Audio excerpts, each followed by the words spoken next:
जी बच्चों, आज का हमारा टॉपिक है सिस्टम ऑफ लीनियर इक्वेशंस। मैं पहले आप बच्चों से कुछ पूछना चाहूँगा कि आप इन के बारे में, इन लफ्ज़ों के बारे में क्या जानते हैं। सबसे पहले अगर कोई बच्चा मुझे ये बता दे कि लीनियर इक्वेशन क्या होती है, अपने अपने लफ्ज़ों में अगर आप इसे डिफाइन करें। जी बच्चों। ऐसी इक्वेशन जिसका ऑर्डर वन हो। बेटा, ऑर्डर किसे कहते हैं? वेरी वेरिएबल के ऊपर पावर जो होती है उसे ऑर्डर कहते हैं। अच्छा, ठीक है। थोड़ा सा लफ्ज़ आप भूल तो नहीं गए? कोई और तो नहीं बोलना था? क्यों बच्चों?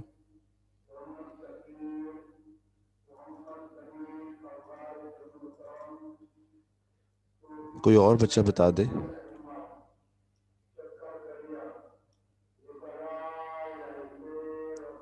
उसामा, आपने ठीक कहा है तकरीबन। उसमें थोड़ी सी मैं दुरुस्तगी कर देता हूँ। आप ये बता दीजिए कि आप कोई एग्जांपल दे दीजिए। आपका वो बोलने का मकसद क्लियर हो जाएगा। कोई मुझे लीनियर इक्वेशन लिखवाइए।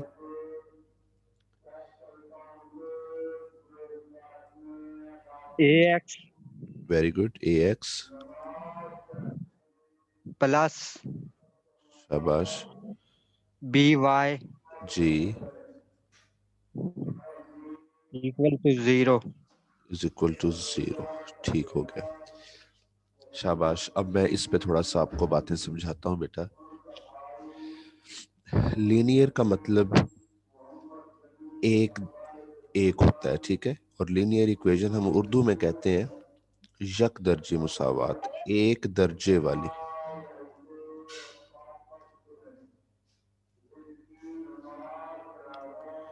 दर्जा किसे कहा जा रहा है? डिग्री को। आपने ऑर्डर बोला था बेटा। थोड़ा सा फर्क है डिग्री और ऑर्डर में। ऑर्डर की टर्म अप्लाई होती है डिफरेंशियल इक्वेशंस में, तो वो डेरिवेटिव की पावर को कहा जाता है। अब यहाँ पे हम डिग्री कहेंगे ऐसी इक्वेशन जिसकी डिग्री एक हो, जिसकी डिग्री वन हो। अब आपने जो उसामा मुझे एग्जांपल लिखवाई है उसमें आपने ना इस साइड पे जीरो लिखवा दिया है। मैं इसको समझाता हूँ केस वाइज जीरो कब आता है और कब नहीं आता। फिलहाल हम यहाँ कोई कांस्टेंट के लिख लेते हैं। अस्सलाम वालेकुम सर। वालेकुम सलाम। ऐसी इक्वेशन जिसमें वेरिएबल जो भी इस्तेमाल हुआ है उस पे हाईएस्ट पार जो है वो वन हो, ठीक है। अब मैं बात शुरू करता हूँ A x plus B is equal to zero से।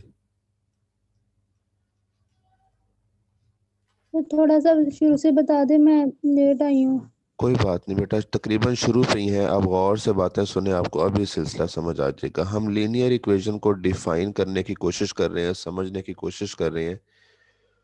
तो ये देखिए, मैंने जो पहली शक्ल आपके सामने रखी है, A X is equal to minus B लिख दूं या यहाँ पे भी प्लस का बी रह जाए, डजेंट मैटर, माइनस मैटर नहीं करता। मैं ये कहना चाह रहा हूँ कि इस वक्त जो मैंने आपके सामने इक्वेशन लिखी है उसमें एक सिंगल वेरिएबल है, एक ही वेरिएबल है और वो है एक्स। और उस एक्स के ऊपर हाईएस्ट पावर वन है। ये ए इसका कोफिशिएंट है, तो हम कहेंगे ये एक लीनियर इक्वेशन है। ये वाली जो है ये भी लीनियर इक्वेशन है, लेकिन इसमें वेरिएबल दो है, टू वेरिएबल्स वाली है। A x plus B Y is equal to some constant. देखिए, एक्स पे भी हाईएस्ट पावर वन है, वाई पे भी हाईएस्ट पावर वन है, इसलिए हम कहेंगे इसकी डिग्री वन है। तो सिंपली जब आप डिफाइन करने लगो लीनियर इक्वेशन को तो आप इतना कहो an equation having degree one. कोई बच्चा पूछे सर डिग्री किसे कहते हैं, तो मैं बता देता हूँ highest power of the variable involved. जो वेरिएबल उसमें शामिल हो उसकी सबसे बड़ी पावर जो है वो डिग्री कहलाती है। या हम ये कह सकते हैं an equation of this form. इस फॉर्म के लिए क्या चीज जरूरी है? अब फिर वो दो वेरिएबल पे हम चले जाते हैं, तो ए और बी दोनों का नॉन जीरो होना जरूरी होगा, क्योंकि अगर ये जीरो हो जाएंगे, इकट्ठे दोनों जीरो हो जाएंगे, तो इक्वेशन जो है वो लीनियर नहीं रहेगी, वेरिएबल्स वाली टर्म्स खत्म हो जाएंगी। उसामा बात समझ आइए बेटे? Yes sir. ऐसी इक्वेशन जिसकी, जरा रिपीट कीजिए मेरे साथ, जिसकी डिग्री 1 हो। डिग्री 1 हो, शाबाश। An equation having degree 1 is called linear equation.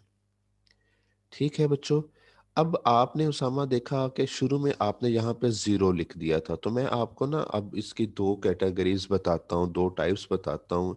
एक टर्म हम यूज करते हैं होमोजीनियस लीनियर इक्वेशन,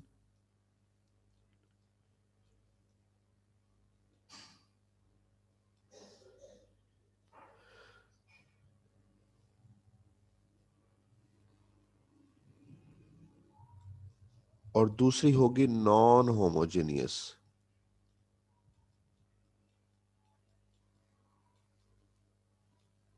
को फर्क पता है किसी बच्चे को इनमें? जो होमोजीनियस इक्वेशन होती है ना बेटा, उसमें राइट साइड पे जीरो होता है, लेकिन ये नहीं कहना चाहिए राइट साइड पे जीरो होता है। ये तो मैंने सिंपल सी पहचान बताई है, मैं आगे आपको तफसील बताता हूँ। असल में लफ्ज होमो का मतलब है एक जैसी, हमजाद, एक जैसी। तो ऐसी इक्वेशन जिसमें हर टर्म की पार सेम होगी वो होमोजेनियस होगी, हर टर्म की डिग्री सेम होगी, यूं कह लीजिए। जरा गौर करें, यहाँ पे एक्स पे पार क्या है? 1 है। वाई पे क्या है? 1 है। तो दो ही टर्म्स हैं आपके पास और दोनों की पार 1 है, तो क्या सब टर्म्स की पार सेम ना हुई? सेम हुई ना बेटा? साथ साथ बोलते रहिए ना, मुझे जरा पता चलेगा जी बच्चों को समझ आ रही है। Yes sir. ठीक है, तो इसमें कांस्टेंट टर्म मौजूद ही नहीं है। देखिए, अगर मैं कोई कांस्टेंट लिख देता हूं, for example let's say 3x plus 4y is equal to 5। अब देखिए, क्या हर टर्म की पार सेम है बच्चों? मुझे सोच के बताइए। पहली टर्म की पार कितनी? पहली, 1 दूसरी की, 1 और तीसरी की। उसकी भी 1 ही है। 5 पे की पार, वजह 1 5 पे पार तो 1 है, लेकिन हम डिग्री किसे कहते हैं? वेरिएबल पे पार। इसके साथ तो वेरिएबल है ही नहीं। अगर मैं देखना चाहूं, z लिखूं, तो उस पे पार 0 है, तब वो वहां मौजूद है। क्योंकि नजर नहीं आ रहा था, जो नजर नहीं आ रहा है इसका मतलब अपनी पार 0 के साथ है। तो जी सबकी सर। पार, सबकी डिग्री सेम नहीं है, सो ये नॉन होमोजेनियस इक्वेशन है।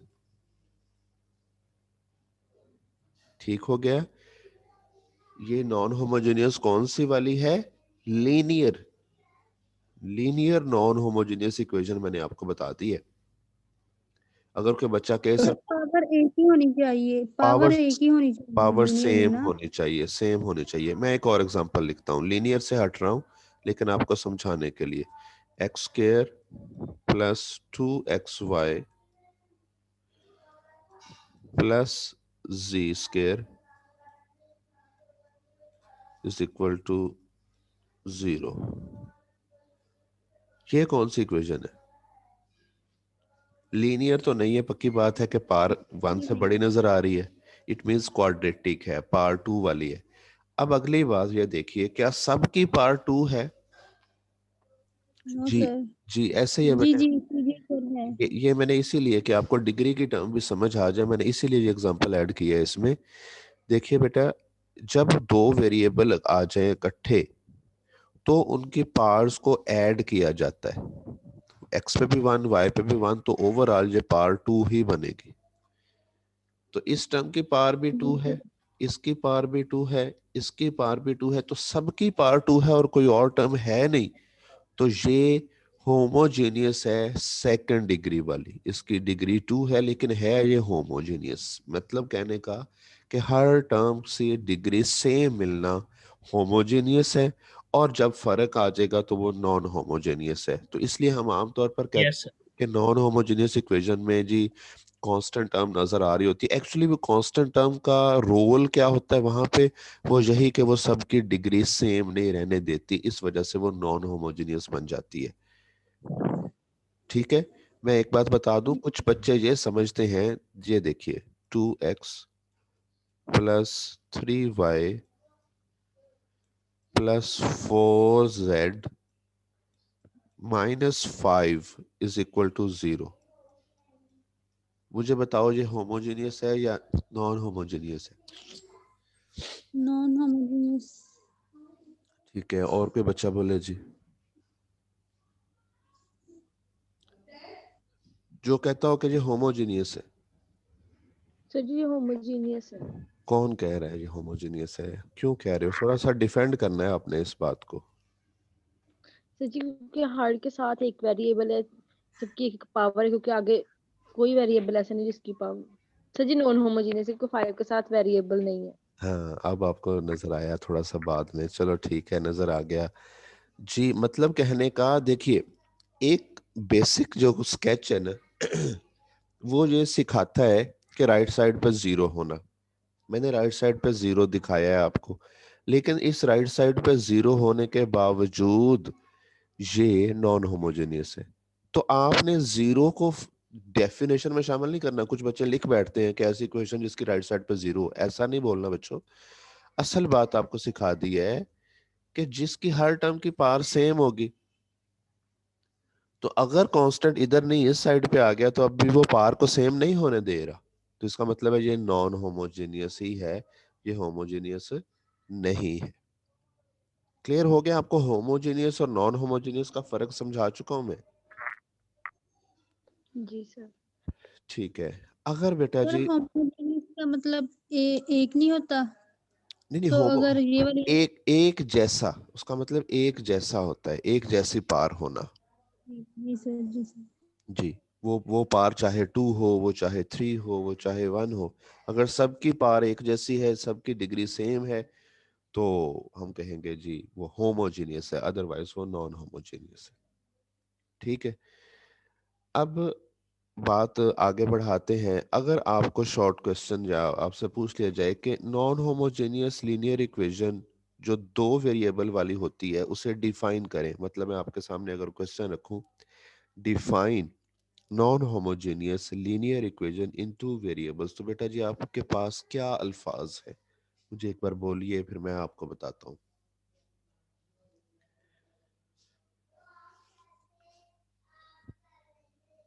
शाबाश।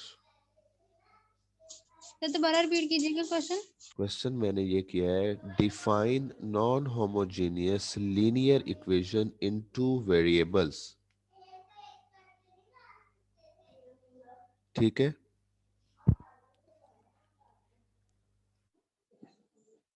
Sir whose equation those equations whose power are not same। अच्छा ये देखिए बेटा, आप सिर्फ इतना लिखें, ठीक कहा आपने। The equation a x plus B Y is equal to k, where a is not equal to 0, b is not equal to 0, and k is not equal to 0, is called non-homogeneous linear equation in two variables x and y। जरा बात पे गौर कीजिए, एक minute रुकिएगा।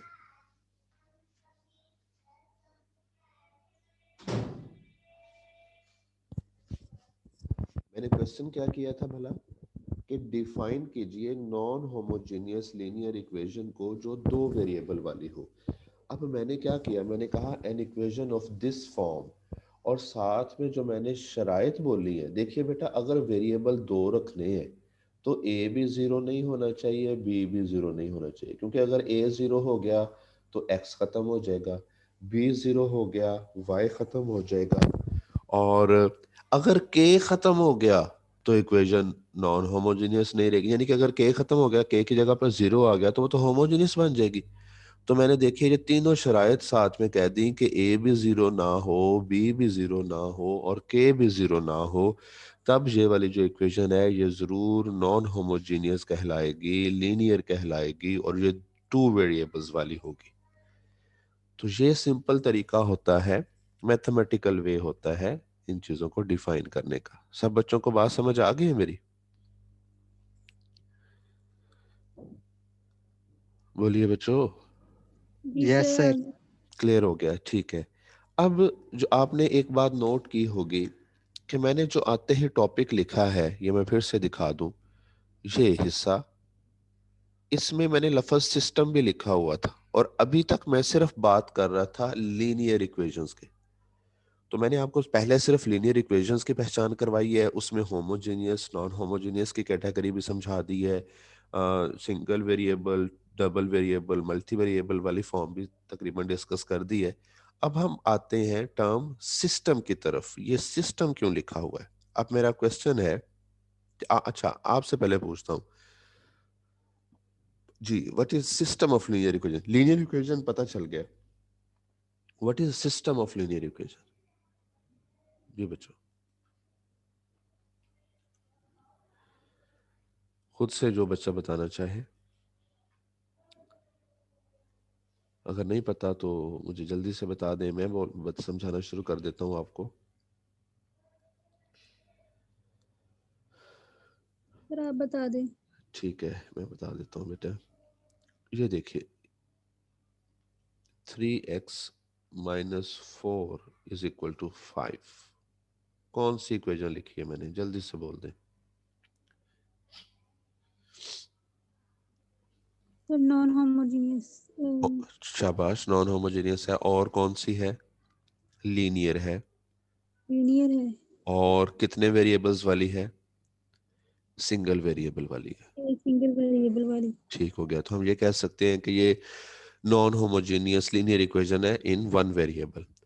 अगर मैं कहूं इसे solve कर दे, देखिए सबसे पहली बात मेरे से गौर से सुने, जब मैं कभी आपसे कहूं बेटा किसी इक्वेशन को सॉल्व कर दे, उसका सलूशन निकाल दे, तो इसका मतलब ये है मैं आप बच्चों से ये पूछ रहा हूं कि उसमें जो वेरिएबल यूज हुआ है उसकी मुझे ऐसी वैल्यू ढूंढ दे जो उसे सेटिस्फाई करती हो।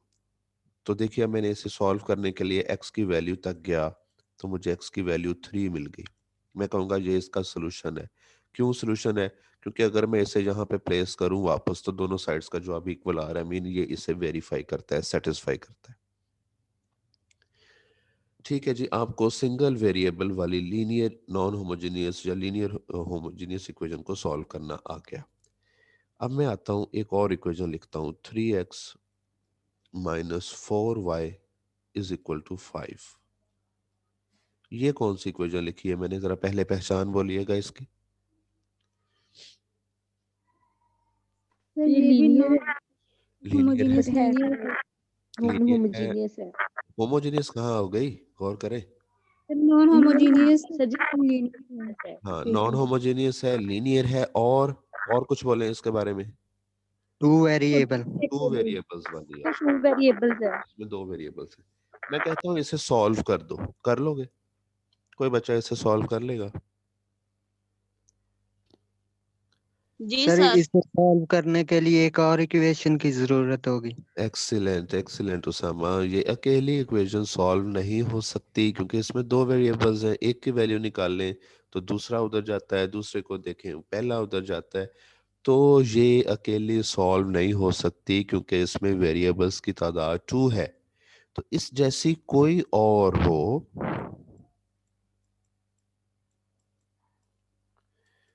इस जैसी कोई एक और इक्वेशन हो तो ये सॉल्व होगी। और अब ये जो शेप बनी है इसे हम कहते हैं सिस्टम ऑफ लीनियर इक्वेशंस। तो जब किसी क्वेश्चन में, जब किसी जगह पे एक से ज्यादा लीनियर इक्वेशंस एक टाइम पे इन्वॉल्व हो जाएं, तब हम टर्म यूज करते हैं सिस्टम की। This is system of linear equations. बात समझ आ गई है? अब मैं इसे थोड़ा जनरलाइज कर जी दूं सर। ताकि आप बच्चे इसे लिख पाए। आप कहेंगे the equations a1x plus b1y is equal to, let's say, k1, and a2x plus b2y is equal to k2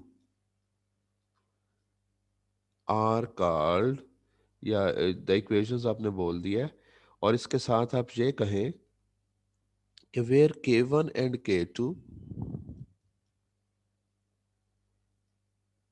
k1 and k2 are not simultaneously equals to zero at the, यानी कि ये दोनों इकट्ठे जीरो नहीं होने चाहिए, कोई एक जीरो हो भी सकता है इनमें से। बात पे गौर कीजिए। देखिए, पहली इक्वेशन का कांस्टेंट जीरो आ जाए, दूसरी का नॉन जीरो आ जाए, तो ये सिस्टम तो नॉन होमोजीनियस का ही रहेगा। लेकिन अगर दोनों जीरो हो गए तो फिर वो होमोजीनियस इक्वेशन का सिस्टम बन जाएगा। अभी हम डिफाइन करना चाह रहे थे system of non homogeneous linear equations. तो नॉन होमोजेनियस के केस में इन दोनों में से किसी एक का या दोनों का नॉन जीरो होना जरूरी है, कम से कम एक नॉन जीरो जरूर हो। इसलिए हम कहेंगे k1 and k2 are not simultaneously zero. So this system is this equation is called, this format is called system of non-homogeneous linear equations in two variables. ठीक है, यहां से एक बात याद ये रखिएगा कि जिस इक्वेशन में जितने वेरिएबल हो, उस सिस्टम में इक्वेशंस उतनी हो तो वो सिस्टम सॉल्व होता है। यानी कि जिसमें वेरिएबल दो है वहां दो इक्वेशंस होगी तो वो सिस्टम सॉल्व होगा। जिसमें वेरिएबल तीन है वहां तीन लीनियर इक्वेशंस होंगी तो वो सिस्टम सॉल्व होगा। सॉल्व कैसे करना है वो आगे आपको तरीके दो बताते हैं। आपके सिलेबस के मुताबिक मैट्रिसेस का इस्तेमाल किया जाता है, क्रामर्स रूल आपके सिलेबस के साथ है, 2 से 3 और मेथड भी होते हैं। एक और मेथड है जिसे रैंक मेथड कहते हैं, जिसमें जो है वो एचएलएन और रिड्यूस एचएलएन फॉर्म इन्वॉल्व होती है, लेकिन वो आपके सिलेबस का हिस्सा नहीं है। तो मैं वही आपके साथ डिस्कस करूंगा जो आपके सिलेबस का हिस्सा होंगे। यहाँ तक कितनी बात की समझ आ गई है बता दें मुझे।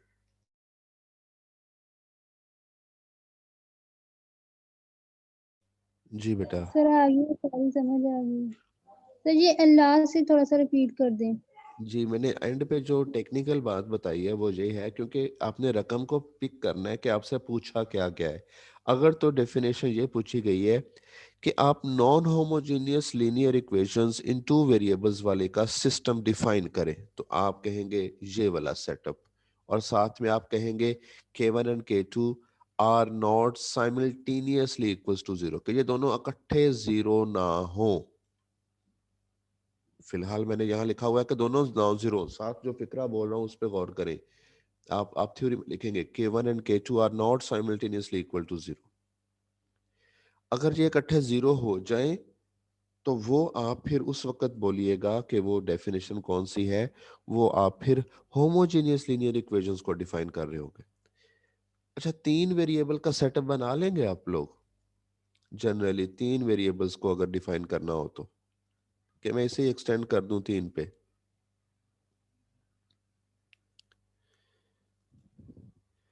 ले जी, मैं इसे 3 वेरिएबल्स की शक्ल दे रहा हूँ।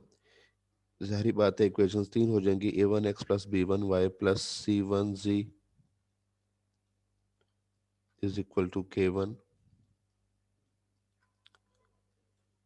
c2z is equal to k2। यहाँ आ जाएगा a3x plus b3y plus c3z is equal to k3। तो ये किस चीज को डिफाइन करने लगे हैं हम बच्चों? 3 वेरिएबल वाली linear homogeneous non homogeneous equation का सिस्टम को। और अब हम कहेंगे k1 k2 and k3 are not simultaneously equals to zero. Okay, समझ आ गई है? जी सर। ठीक है। Yes sir. 2 और छोटे छोटे टर्म्स सीख लें यहाँ पे, जिनका जो है वो आपको एमसीक्यूज में फायदा होगा। कंसिस्टेंट और ये लिखा है मैंने कंसिस्टेंट, CONSISTENT, कंसिस्टेंट, और दूसरा होता है इनकंसिस्टेंट। इनकंसिस्टेंट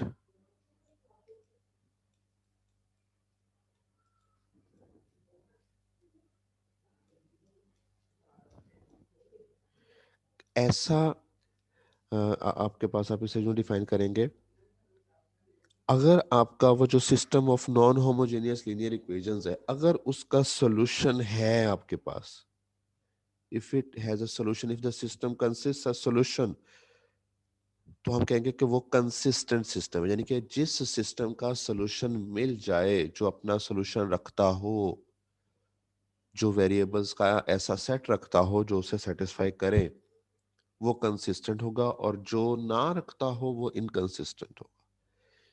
इसको आगे आपको क्वेश्चंस के साथ भी डिटेल में बताया जा सकेगा, कोई ऐसे केसेस दिखा के जहां इनकंसिस्टेंट बिहेवियर है, सॉल्यूशन एग्जिस्ट ना करता हो, या कुछ ऐसी चीजें, तो वो उसमें टर्म फिर रैंक इन्वॉल्व हो जाएगा। फिलहाल वो आपको बताया नहीं गया हुआ, तो सिर्फ एमसीक्यूज के लिए ये 2 पॉइंट आप ज़हन में रखें कि अगर हमारे सिस्टम का सॉल्यूशन एग्जिस्ट करता है तो हम कहेंगे हमारा सिस्टम जो है वो कंसिस्टेंट है, और अगर उसका सॉल्यूशन एग्जिस्ट नहीं कर रहा तो वो इनकंसिस्टेंट है। ये मैंने सिर्फ एमसीक्यूज के हवाले से 2 चीजें ऐड की हैं, यही साथ लगते। जी बच्चों, आगे बढ़े।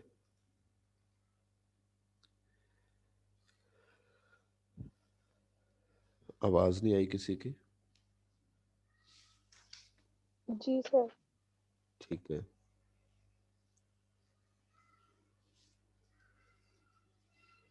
मैट्रिक्स फॉर्म में कैसे डिफाइन करेंगे हम इसे? इसी चीज को मैट्रिक्स फॉर्म में लिखना हो सर तो। जी, जी जी बेटा। सर जी कंसिस्टेंट और इनकंसिस्टेंट की कोई डेफिनेशन पूछ ले तो फिर हम वो वर्डिंग में क्या पूछेंगे? हाँ जी, इफ तो द ये जी जी, if the system of equations has a solution then it is called consistent, and if the system of linear non homogeneous linear equations doesn't have a solution then it is called inconsistent.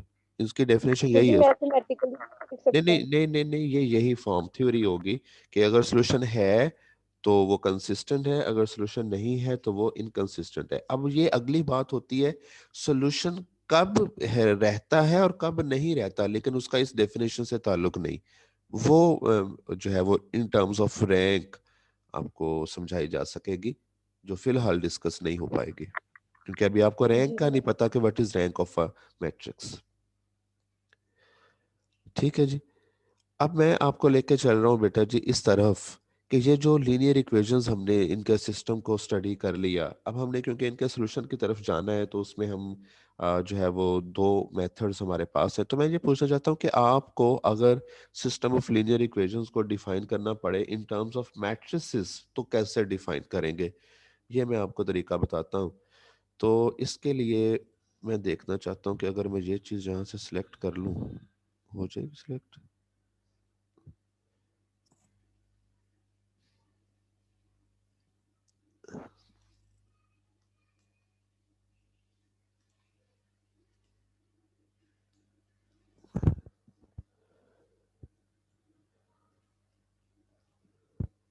नहीं जी, दोबारा लिखना पड़ेगा।